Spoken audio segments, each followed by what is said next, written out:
I'm going to read a paper that I have written called The Primacy of Faith Feeling Over Science, Reason, and Logic, the Surprising Evidence Lurking in Jacobian Theology. Now, before I start, just make one comment.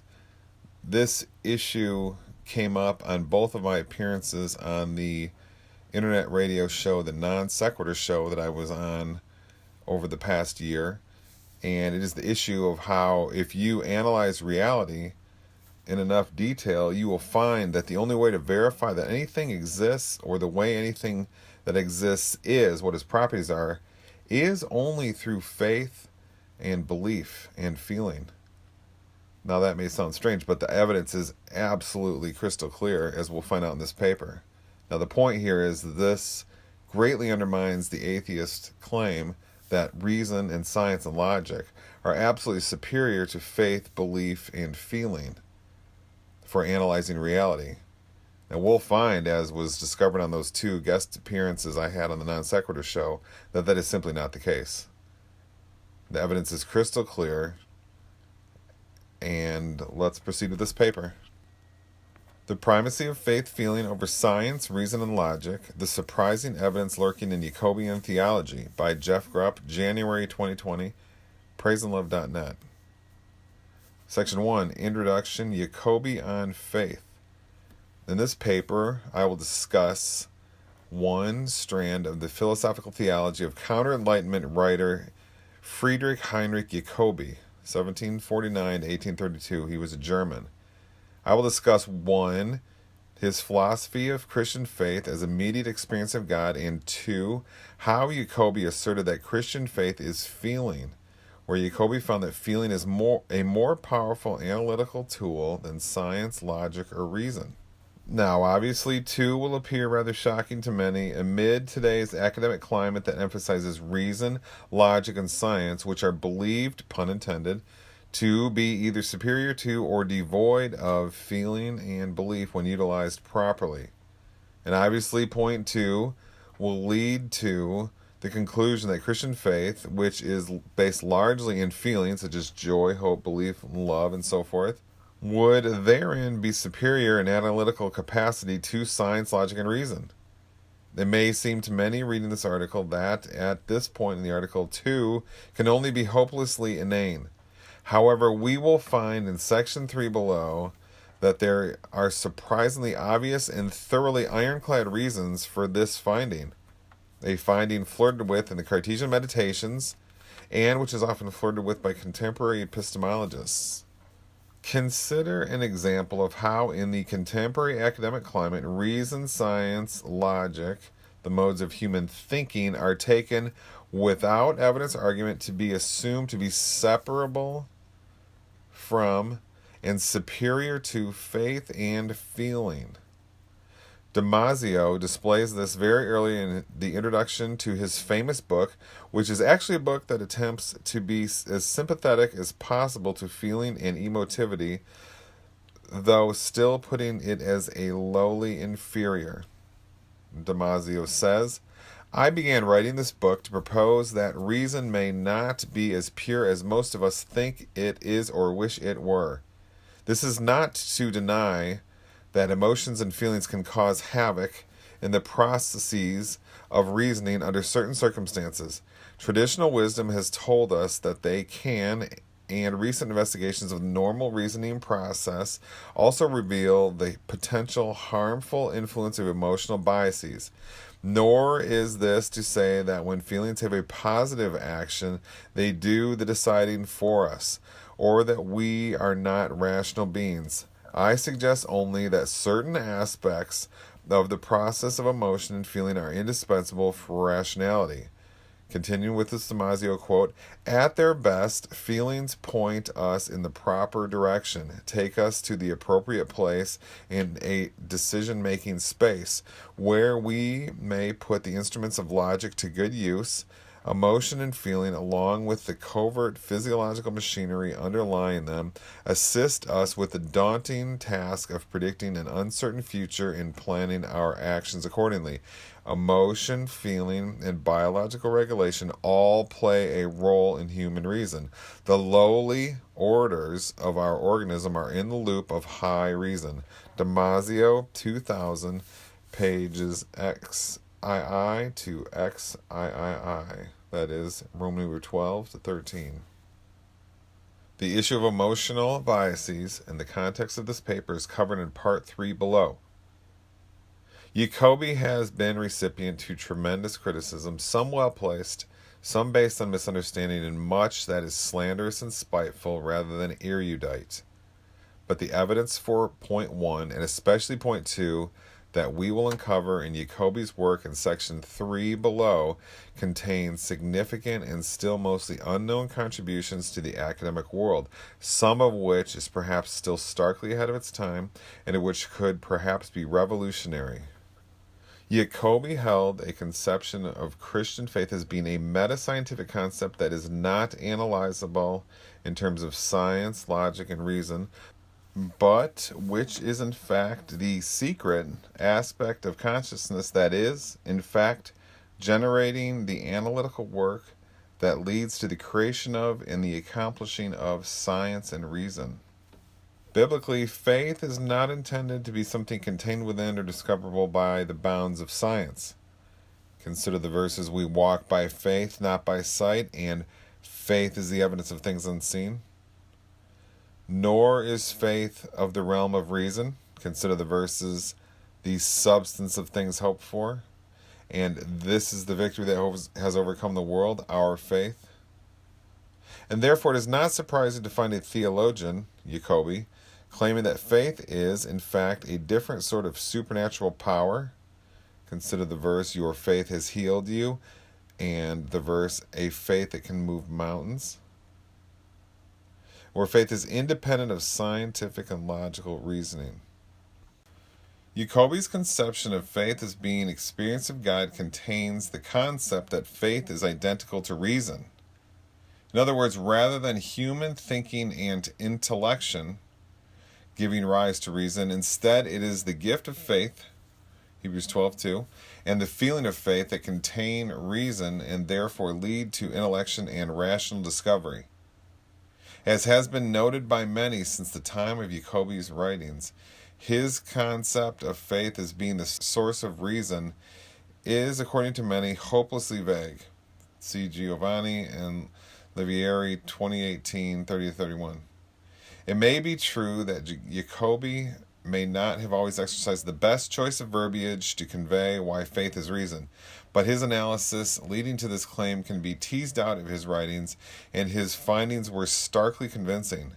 And as indicated above, this claim will come across to many reading at this point in this article as being laughable, abhorrent, and false. But as the reader of this paper will see in subsection 3.2 below, there is a starkly convincing indication for why Jacobi comes to this position. In what follows, we will find that hidden in the morass of Jacobi's theological work lies analysis on why Jacobi would define faith in terms of feeling and what reasons he has for adopting this seemingly ludicrous position. And it is via that discussion that we will see arise the finding that the only way the existence of physical reality or any objects in it can be known is firstly and primarily by feeling and belief, and not by empiricism and reason. This claim, if supported and spelled out below, would greatly damage what can broadly be considered as the Enlightenment-based idea that logic, science, and reason are superior to belief, feeling, and faith. A conception ubiquitously assumed since the Enlightenment up to the present day by academics who are unaware of Jacobi's findings and who are not versed in the basics of the rudiments of epistemology. Section 2, Faith. Subsection 2.1, the ineffable. Jacobi was interested in how our reality contains a domain of what can be explained and a domain of what cannot, of what is ineffable. Though seemingly obvious to me, this statement may be controversial to many in the contemporary world, where it is often believed that all things have or should have a clear and obvious explanation. But a few examples of known entities that are ineffable would arguably be a feeling, a mind, the experience of a smell, existence, life, and color. And notice that each of those ineffables are items and aspects of reality at the rudimentary bedrock level of reality, as if the ineffables consist of and or are located at the primary and fundamental level of experience and reality. And notice that of the list just given, those ineffables are also observables, in the sense that they are items occupying a place of immediacy in experience rather than an indirect or non-immediate place in consciousness.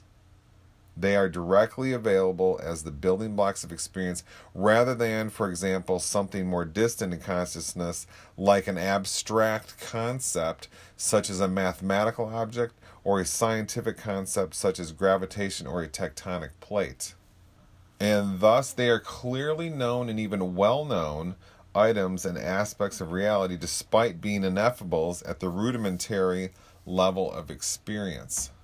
Adding to this, Jacobi, we will soon explore, for those reasons, will claim that the more primary ineffables are more knowable than the items of experience in reality that are not deemed to be ineffable. So, as Jacobi noted, the ineffable level of reality, what Jacobi calls the first order of reality, contains that which is more primary in reality, but also which is better known and understood in reality, as compared to the level of reality that is supposedly not ineffable, what Jacobi calls the second order of reality. The second order, in Jacobian terminology, is believed to have explanation, labels, definition, naming, but is less fundamental, not at the bedrock, rudimentary level of reality and experience. For example, quote-unquote apple is the name of an object that is not ineffable, but the constituents of experience that compose the apple, taste, redness, three-dimensionality, and solidity, are each ineffable. Quote-unquote apple is the label that is believed to designate the apple as not being ineffable, but it is a label denoting a set of aspects comprising the apple that are each ineffable. In simpler terms, the more basic layers of experience are less prone to linguistic description but more prone to true inner understanding. Stewart, 2018, pages 762 to 63, in his discussion of Jacobi, discusses how philosophers want explanation for seemingly everything imaginable, but explanation is not the most successful tool since, for example, and is as well known in science, things like energy, life, time, space, matter, and so forth, just to name a few, do not have agreed upon definitions, and some, or perhaps even all of those, not only do not have known definitions at all, but furthermore are describable in terms of multiple, straightforward linguistic contradictions, known all the way back to Zeno of Ely.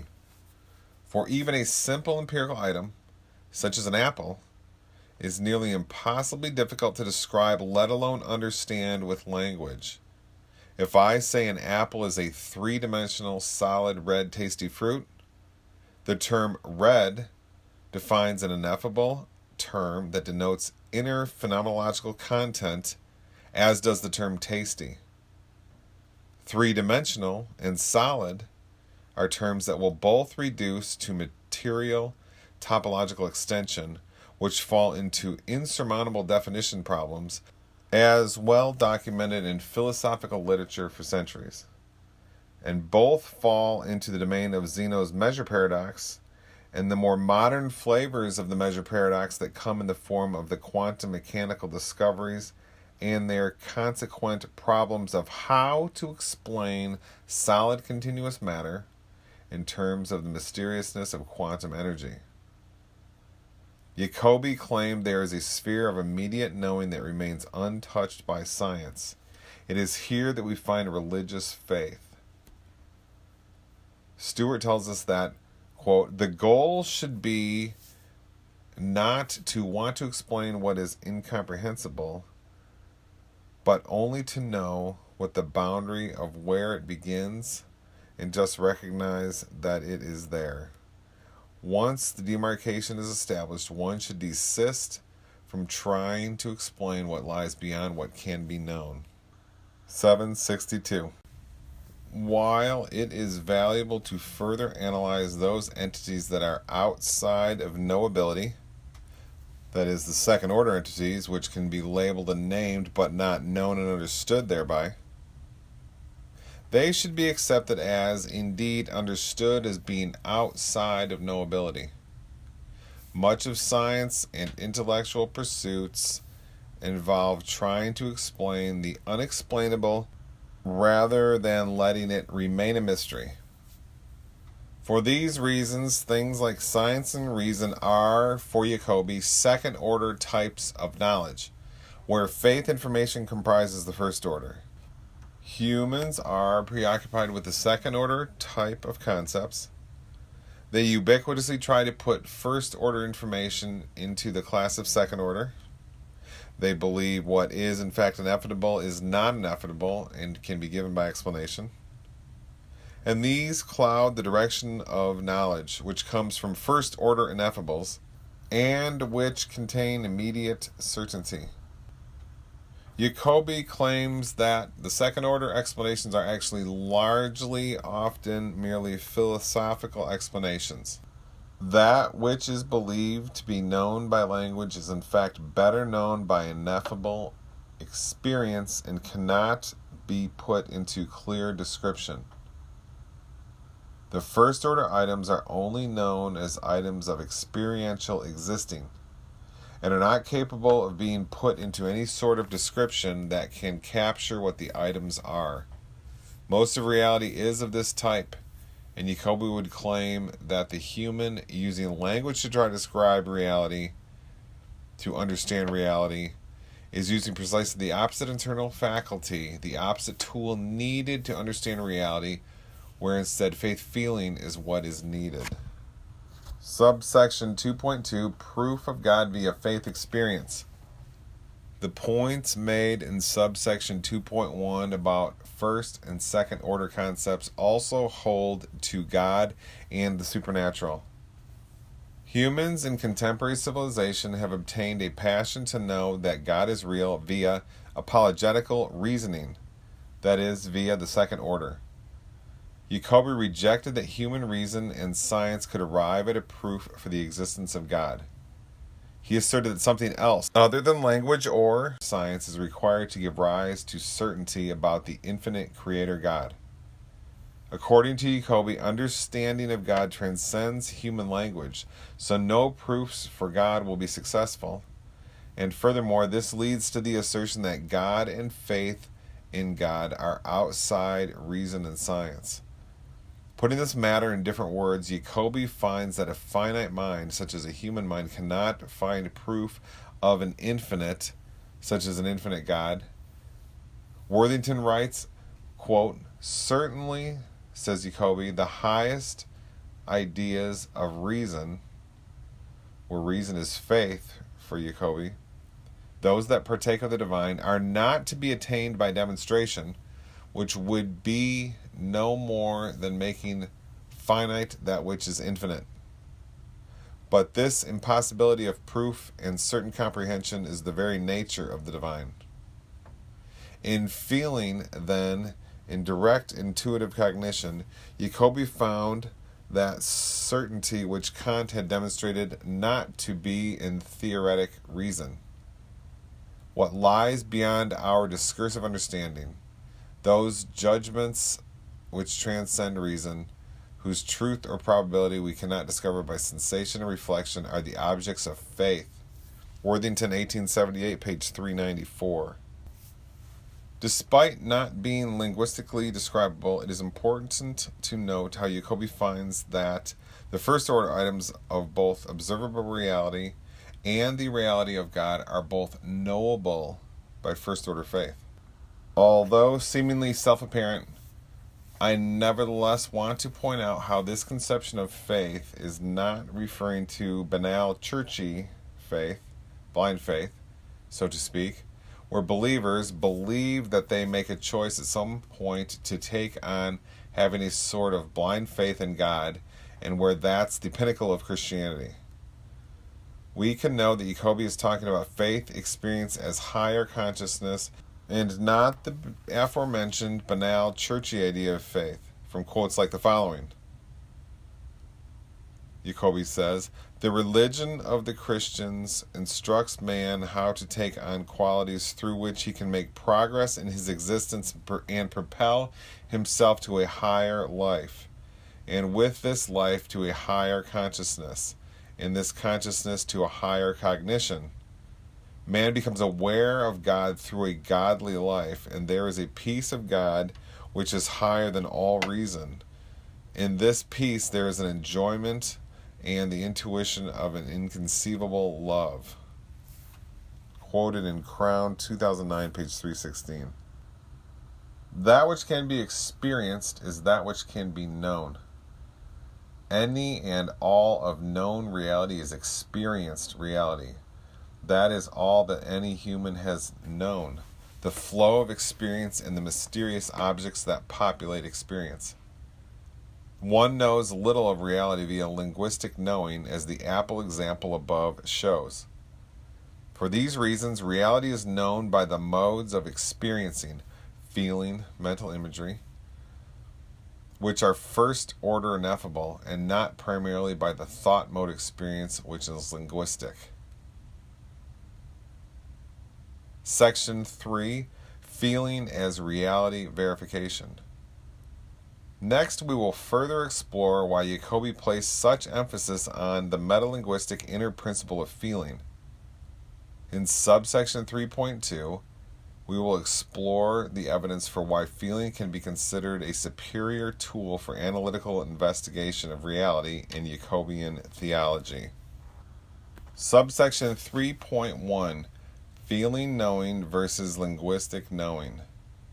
Jacobi appeared to merely be advocating a flip of understanding, realizing that we know what we in fact know via ineffable mental energies, belief and feeling, and not by the commonly trusted and supposedly clear language structures. Example, three-dimensional, solid, red, tasty fruit. It is more by the former than the latter that we understand what we understand. Wilde writes, Jacobi appeals from the head to the heart and asserts the legitimacy and supremacy of faith. Realities whose existence the intellect cannot prove may and must be acceptable upon the evidence of feeling. Wilde, 1914, page 323. But the human in society seems to regularly tell himself the opposite. It is language that allows me to understand, not feeling and belief, since feeling and belief contain lies and selfishness, that is, self-interest, bias, individualized perspectives, and so forth. Typically, the human will hold this position without ever having done a thorough, honest, internal study of his feelings and their correlation to the world. And typically, a human will be biased towards science, reason, and logic over feeling and faith, despite the titanic linguistic and aforementioned conceptual problems that arguably plague the intellectual analysis and understanding, whether in the domain of interpretation of reality via science or in the domain, for example, of the interpretation of reality by the homeless person. For example, what is the definition of justice? What is the definition of a nation border? What is the definition of a living fetus? And so forth. With linguistic understanding of concepts such as those, confusion and unknowing emerges, but with the feeling-based analytics discussed in this section, solution is not only possible, but is inborn, implanted, in the feelings of the mind by God. We should not fully box off the internal faculties of each of the following: belief, feeling, and thought language, as if they are completely separate, standalone entities that can be considered in isolation from the others. These energies and phenomenological contents would seemingly have overlap, where we would not know their precise boundaries, such as, for example, where a thought stops and a feeling starts, for lack of better wording. The operation of believing something in the mind will involve language, such as placing the categorizing label of language onto that which is believed in. But most of language and inner thought talk is little more than labeling and categorizing in the mind, where not much beyond a mere labeling is known linguistically about a thing. It is feeling that steers the internal mind on how the items that the mind labels with language interrelate, and the understanding of how they move around and change their orientation with respect to one another. We can say that an apple is three-dimensional, solid, tasty red fruit, but those labels do not give deep understanding and are little more than simple labels of aspects of our inner experience of apple when we find it in our consciousness. When one tries to go deeper than these labels to understand the apple, one immediately is venturing outside of the second-order linguistic description and residing in the first-order metalinguistic reality of faith feeling that Jacobi states we know reality by way of.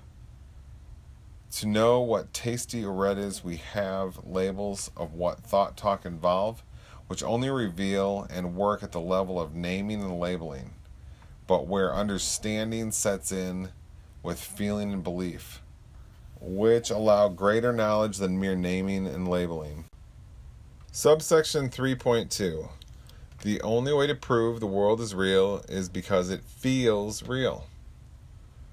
In this subsection, I will show how the aforementioned surprising evidence for feeling is the main tool of analytical analysis of reality. Consider the following. Right now, I believe I am awake. I believe the reality I am in, which I experience as if it is outside of me, is real. That is mind independent and non-imaginal. But what reason do I have to take my reality as being real?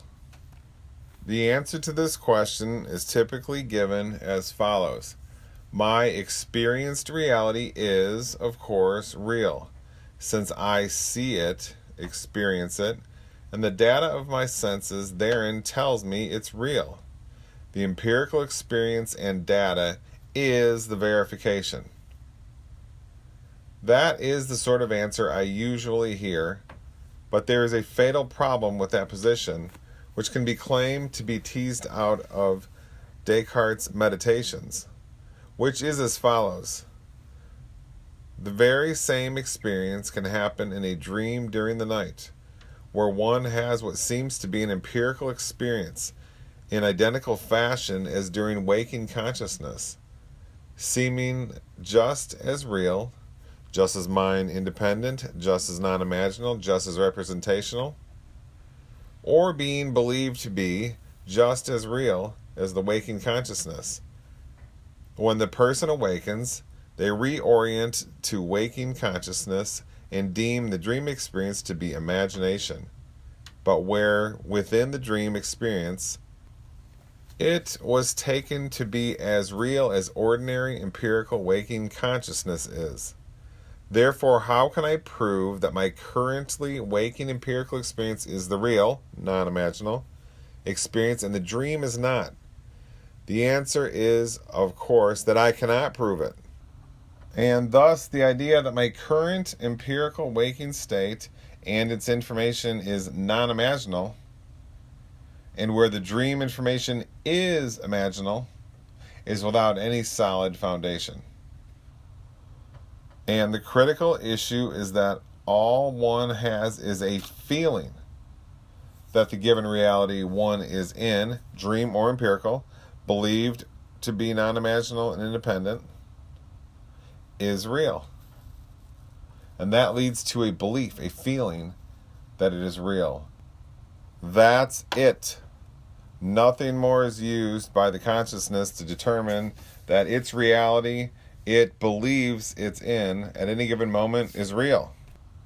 And for these reasons, the only reason a person believes their waking consciousness is real is due to belief that it is real, where belief is a sort of feeling. The only answer a person is able to give as to how and why the world or anything in it is real and or is the way it is because these feel as if they are real.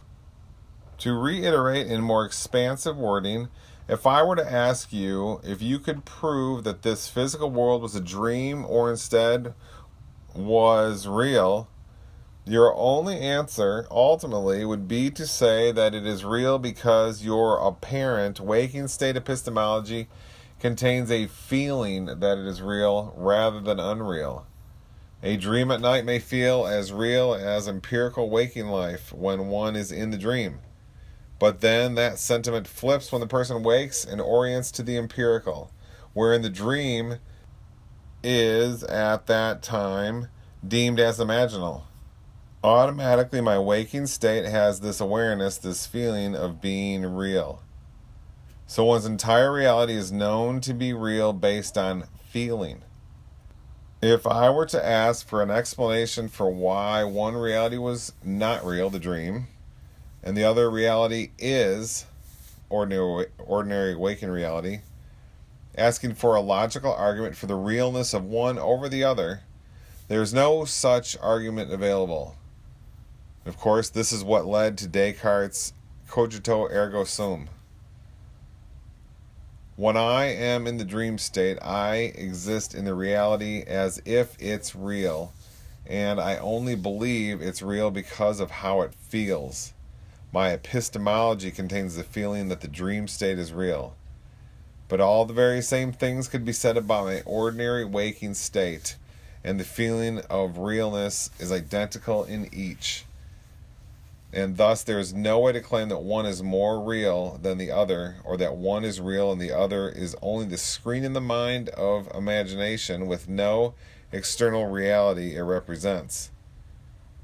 If I want to claim that the dream appears less real than the ordinary reality, any such claim of that fashion will fail, since when recounting the dream state later, after one has awakened from the dream, in ordinary waking consciousness, such recounting is done via memory, such as thinking back on the dream that is no longer being experienced, where, arguably, memories are always less clear and vivid as ordinary current waking consciousness, i.e. that which is believed to be the current empirical reality.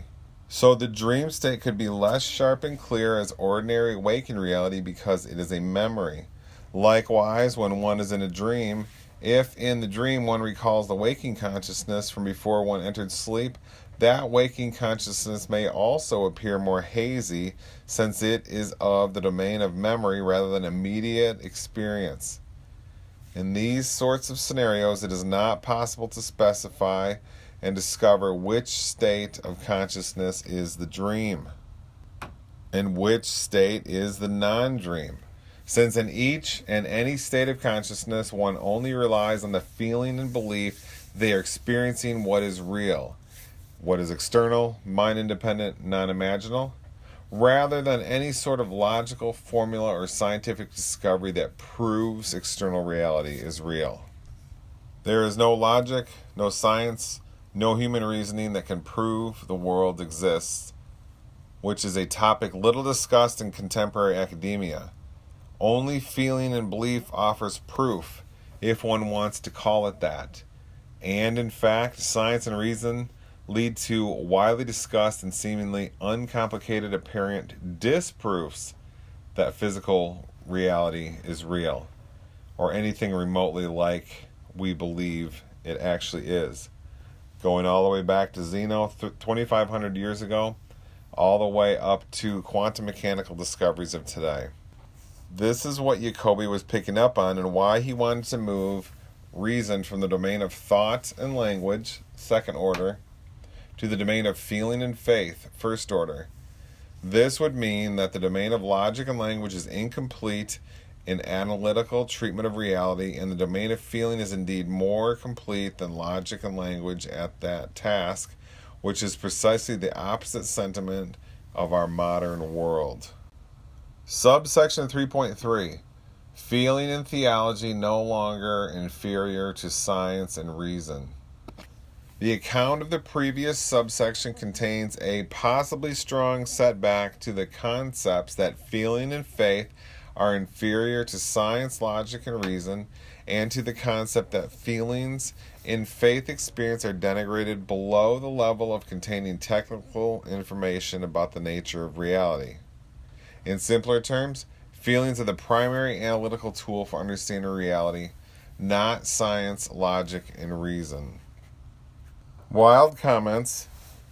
It follows, therefore, that the difference between fiction and belief lies in some sentiment or feeling which is annexed to the latter, not to the former, and which depends not on the will. Belief is nothing but a more vivid, lively, forcible, firm, steady conception of an object than what the imagination is ever able to attain. And in philosophy, we can go no farther than to assert that belief is something felt by the mind, which distinguishes the ideas of judgment from the fictions of the imagination. If anything is to be presented to us as real, feeling is the only way any such thing can be known to be real. The feeling that the thing is real, and that the thing is this way or that. The red, tasty, solid, three-dimensional object can be labeled as such, but for it to be known, it is believed in via feeling states of consciousness that are post-linguistic. Jacobi's conception of reason, or faith as reason, transcends and thereby arguably, some could suggest, replaces the idea of reason being linguistic, logical, and scientific. Wilde writes, this shows Jacobi's recognition of the importance of feeling in his system. It is no longer a separate faculty of the soul, but the true reason itself, the peculiar glory of man. Instead of being undeveloped consciousness, feeling becomes the goal of all development. The whole rational organism is only for the combining of facts given in feeling. Wilde, 1894, 51-52. According to the concepts being discussed in this paper, a Jacobian philosophy can lead to the concept that inner feeling, inner faith, and intuition somehow contains information that can be used for analytic description of reality. Indeed, it may be surmised that when one is young and one sees the mirage in the distance on the road during a hot sunny day, that one does not actually feel that it is truly water. I recall my first experience seeing this effect during the hot summer in Michigan in the middle 1970s when I was a child. And thinking back, while it certainly looked like water in the distance, I believe my feeling intuition was indicating to me that I was seeing an illusion. I was seeing that which was not actually there. I do not want to suggest that there are no instances where inner faith feeling is incorrect. But it is my opinion that if one honestly analyzes their inner feeling intuitions, it is rather astonishing, one will discover how accurate the feeling mind is in its faith intuitions, and how difficult it is to find errors in it. As is well known, academics typically hold the view that feelings are either not helpful in scientific and logical analysis, or are inferior, and where feelings are often held to be contrary to logic.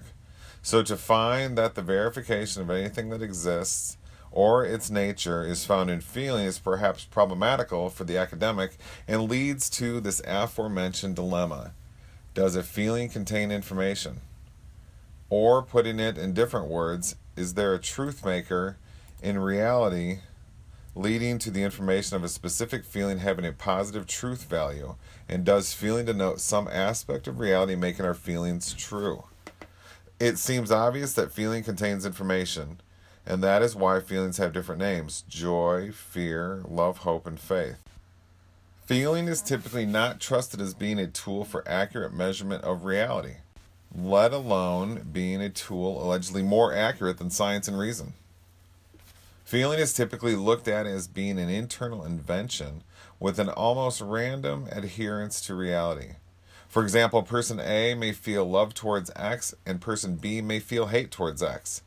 But if X is a constant, does this mean that the feelings of A and B are mere self-invention rather than an analytic tool for discovering truth? Situations like this typically lead people to asserting that feeling is self-created and applied to reality not in a way that is measuring reality, but rather is for selfish survival behavior, to put it in evolutionary biological terms. But A and B, being different people, will have different selves, different constitutions in different environments and settings, and thus A and B may have different orientations to X, wherein A and B may rightfully love or hate, respectively, X based on their constitutions and orientations.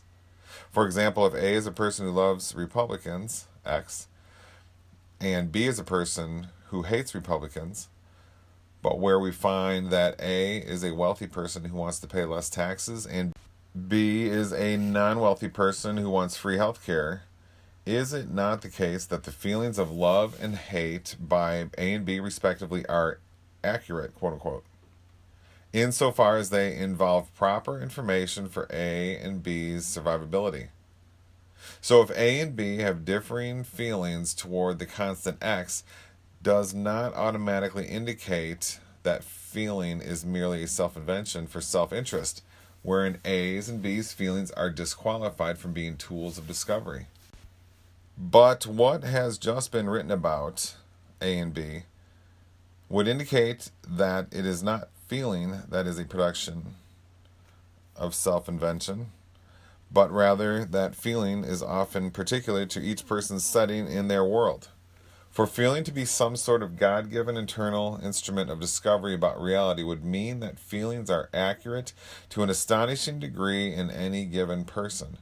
This is like saying that any given person's seemingly random, selfish, and superficial intuitions are equally or more trustworthy than the tenets of Big Bang cosmology, for example. Could this be the case? Determining such scientifically would be difficult, since feelings are, for the most part, invisible, and since people often lie about their real feelings when asked to report them, often not even knowing what the real feelings are, or how to identify or discover them.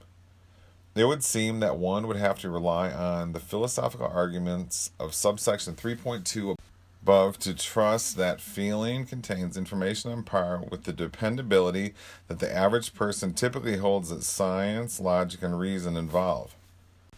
The question is, as stated above, what would be the truth maker for feeling, the thing in the world that makes the word feeling do the work of denotation? I am often told by some academics that feeling is not mysterious, since it is merely a chemical activity in the brain.